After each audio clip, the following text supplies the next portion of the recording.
ketika suami tidak menunaikan hak-hak istri, maka dia jatuh ke dalam perbuatan zalim. Begitu juga sang istri ketika dia tidak menunaikan hak-hak suami, maka dia juga jatuh dalam perbuatan zalim. Begitu juga orang tua, pasangan suami istri, ketika dia tidak menunaikan hak anak-anaknya, maka keduanya juga jatuh dalam perbuatan zalim. Ya, maka kita ingin menggali lebih luas tentang kezaliman ini yang terkadang kita merasa itu hal biasa saja. Itu merasa hal yang kayaknya nggak ada salahnya kita lakukan. Tapi ternyata dalam pandangan syariah itu adalah sebuah kezaliman. Ya, dan disinilah kenapa kita menuntut ilmu syar'i. Ya, karena semakin kita menuntut ilmu syar'i, kita faham betul kekurangan-kekurangan kita.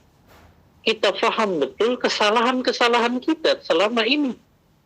Kita faham betul ternyata kita banyak keliru di dalam berinteraksi dengan istri kita, atau istri di dalam berinteraksi dengan suaminya, atau orang tua ketika mereka berinteraksi dengan anak-anaknya. Maka dengan kita mempelajari ilmu syar'i ini, kita semakin tahu segala kekurangan kita. Oh, ternyata kita banyak kurangnya ya. Oh, ternyata kita banyak salahnya ya. Maka kesibukan kita di dalam menuntut ilmu adalah kesibukan untuk memperbaiki diri kita sendiri. Bukan sibuk mengurusi orang lain, bukan sibuk menjudgment orang lain, tapi kita sibukkan diri kita memperbaiki aib-aib yang ada pada kita. Kekurangan kita, kesalahan kita, maka kita perbaiki. Ya, karena ini adalah tujuan menuntut ilmu, kita mengangkat kebodohan dari dalam diri kita, dan kita memperbaiki segala kekurangan, kesalahan, dosa-dosa yang pernah kita lakukan. Ya, maka ini akan menjadikan kita orang yang semakin baik insya Allah. Ya, baik. Ana bahas tentang terlebih dahulu, ya, hak-haknya istri yang harus ditunaikan oleh para suami. Karena kalau hak-hak ini tidak ditunaikan, maka suami termasuk ke dalam orang-orang yang berbuat zalim kepada istrinya. Ya, di antara hak-hak yang harus ditunaikan suami kepada istrinya, kata para ulama, yang pertama adalah mu'asyaratuha bil ma'ruf. An yu'ashiraha bil ma'ruf. Hendaknya para suami bermuasyarah. Bermuasyarah maknanya berinteraksi dengan istri-istri mereka dengan cara yang baik. Ya. Berinteraksi dengan istri-istri dengan cara yang baik, ini dijelaskan oleh para ulama. Ya. Ini dalam rangka memenuhi firman Allah Ta'ala, perintah Allah Ta'ala dalam surah Al-Baqarah An-Nisa ayat yang ke-19, Allah berfirman, wa ashiruhunna bil ma'ruf. Hendaklah kalian wahai para suami bermuasyarah dengan istri-istri kalian dengan cara yang baik. Ya.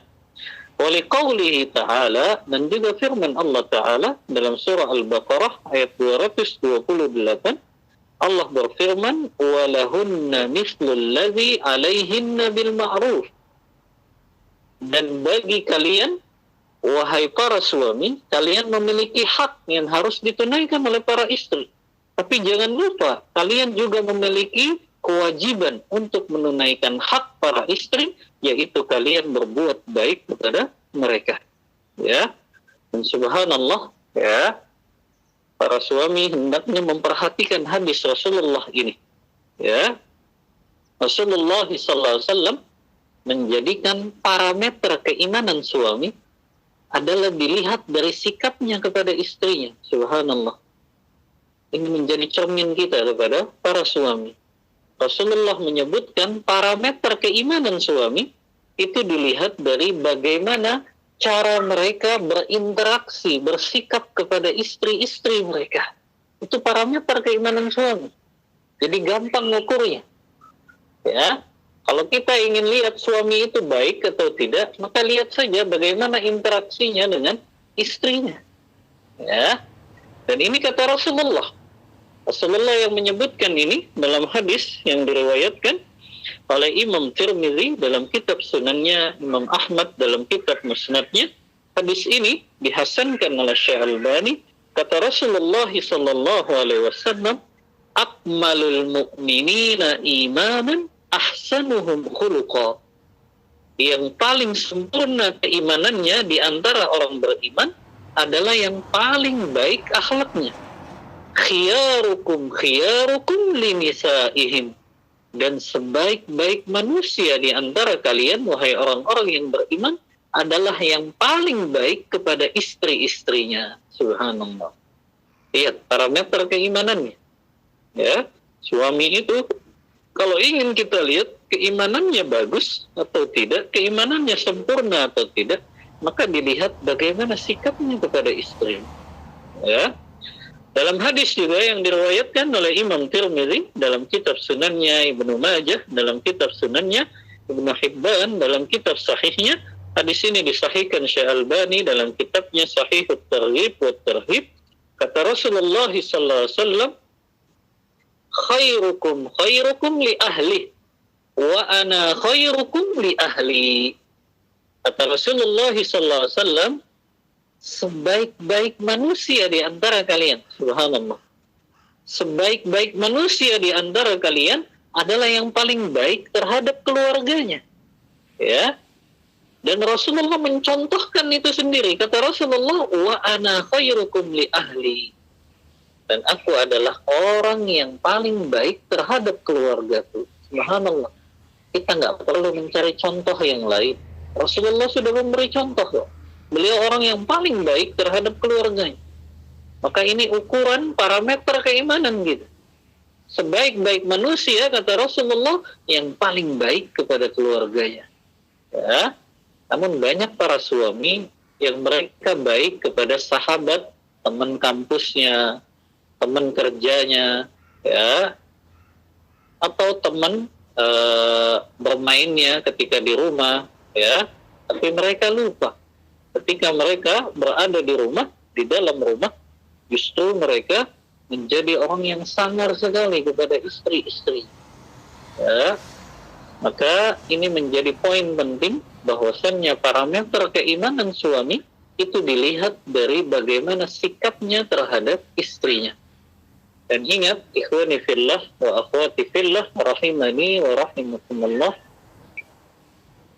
Rasulullah SAW pernah mengabarkan dalam hadis riwayat Muslim dalam kitab sahihnya, salah satu amalan yang paling dicintai oleh iblis dan bala tentaranya adalah perceraian yang terjadi antara suami dan istri. Rasulullah mengabarkan dalam hadis riwayat Muslim dalam kitab sahihnya, kata Rasulullah, inna iblisa yada'u arsyahu alal ma. Sesungguhnya iblis meletakkan singgasananya di atas lautan. Faba'asa saroyahu. Kemudian iblis ini dia mengutus anak buahnya ini, para syaitan, untuk menggoda manusia. Fa'a'zamuhum fitnah, fa'adnahum minhu manzilatan a'zamuhum fitnatan.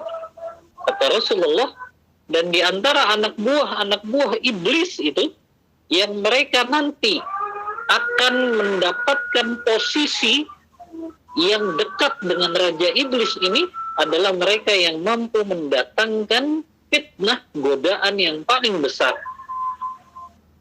Faji'a ahaduhum. Maka ada laporan-laporan dari anak buah iblis ini. Di antaranya ada mereka yang melapor, aku telah menggoda manusia, ya, berbuat mencuri. Qad fa'altu kaza wa kaza. Aku telah menggoda manusia, ya, melakukan ini dan itu. Ya. Maka kemudian kata Raja Iblis ini, dia berkata, ma sana'ta syai'an. Apa yang kamu lakukan ini nggak ada apa-apanya. Lalu tiba-tiba datanglah salah seorang anak buah iblis ini. Kemudian dia berkata, ya, ma bainahu hatta yakuna bainahu wa baina imra'atihi. Kata anak buah iblis ini yang datang terakhir, dia melapor, aku tidak meninggalkan seorang hamba sampai aku menjadikan hamba tersebut menceraikan istrinya. Maka kemudian anak buah iblis ini, karena dia melakukan perbuatan yang luar biasa ini, akhirnya dia dipangku oleh iblis, diangkat dan diletakkan di atas pangkuannya, di singgasananya. Kemudian Raja Iblis ini berkata, nikma anta, sebaik-baik anak buahku adalah engkau. Karena engkau mampu memisahkan antara suami dan istrinya. Subhanallah. Wanifillah, hadis ini luar biasa. Ya, mengingatkan kita bahwa ternyata amalan yang paling prestisius, pekerjaan yang paling prestisius bagi anak buah iblis ini adalah ketika mereka mampu memisahkan suami dan istrinya. Subhanallah. Ya. Makanya ada salah seorang ulama yang berkata, kalau di luar rumah kita digoda 10 sampai 100 syaitan, tapi di dalam rumah kita bisa digoda 1000 syaitan. Allahu Akbar. Ya. 1000 syaitan tanpa kita sadar. Berapa banyak suami yang ketika pulang ke rumah, bawaannya emosi terus, ingin marah-marah terus kepada istri dan anak-anaknya. Berapa banyak suami yang mengatakan kalimat cerai hanya gara-gara istrinya terlambat menyiapkan makan. Allahu Akbar. Berapa banyak suami yang mengucapkan kata cerai hanya gara-gara istrinya terlambat menyiapkan minum saja. Allahu Akbar. Ya. Berapa banyak suami yang mengatakan kalimat cerai hanya gara-gara istrinya terlambat menyiapkan pakaian saja. La haula wala quwwata illa billah. Dan ini terjadi, ya. Maka ini mengingatkan bahwa kita berhati-hati justru di dalam rumah, karena godaan anak buah iblis itu luar biasa. Karena mereka berharap prestisius, apresiasi dari iblis yang sangat cinta kepada orang-orang anak buahnya yang mampu memisahkan suami dengan istrinya. Ya, baik. Kita kembali lagi tentang hak-hak istri yang harus ditunaikan suami. Tadi bermuasyarah dengan para istri dengan cara yang baik. Baik, apa saja yang dimaksud dengan bermuasyarah, berinteraksi dengan istri dengan cara yang baik? Yang pertama, kata para ulama, ya, berinteraksi dengan istri dengan cara yang baik adalah yang pertama, membahagiakan hati istri-istrinya. Ya. Jadi bagaimana, ya, di antara bermuasyarah, bermuamalah dengan istri dengan cara yang baik adalah dengan cara kita membahagiakan hati istri-istri kita. Ya. Dan Rasulullah telah mencontohkan itu. Anda berikan beberapa contoh dalam hadis-hadis yang sahih, bahkan kebanyakan diriwayatkan oleh Imam Bukhari dan Muslim dalam kitab sahihnya. Hadis misalnya, ya, dari sahabat Abdullah bin Abbas radhiyallahu anhuma. Ya. Kata Abdullah bin Abbas radhiyallahu anhuma, "Bittu inda khalati Maimunah. Fatahaddatsa Rasulullah sallallahu alaihi wasallam ma'a ahlihi sa'atun summa raqada." Kata Abdullah bin Abbas, aku pernah menginap di rumah bibiku, yaitu Maimunah. Yang Maimunah ini adalah salah satu dari istri Rasulullah SAW, ibunda kita, ibunda kaum muslimin. Maka apa kata Abdullah bin Abbas, ketika aku menginap di rumah Maimunah, bibiku, yang merupakan istri Rasulullah, maka aku mendengar Rasulullah berbincang-bincang dengan istri beliau, yaitu Maimunah, sebelum beliau tidur, dan setelah itu baru kemudian beliau tidur. Subhanallah. Hadis ini diriwayatkan oleh Imam Bukhari dan Imam Muslim dalam kitab sahih keduanya. Ya. Subhanallah, ikhwani dan akhwati fillah. Ini sunnah yang sudah banyak ditinggalkan oleh kaum muslimin. Berapa banyak para suami yang ketika pulang mereka lempar tas, lempar baju, ya. Kemudian mereka sibuk dengan HP-nya, sibuk dengan laptopnya, ya. Istrinya diacuhkan begitu saja, subhanallah, ya. Tapi lihat Rasulullah, kepala negara, kepala agama, orang yang memegang kunci Baitul Mal. Tapi lihat bagaimana di tengah kesibukan beliau, beliau membahagiakan istri beliau. Lihat, beliau sebelum tidur, beliau sengaja berbincang-bincang dulu dengan istrinya.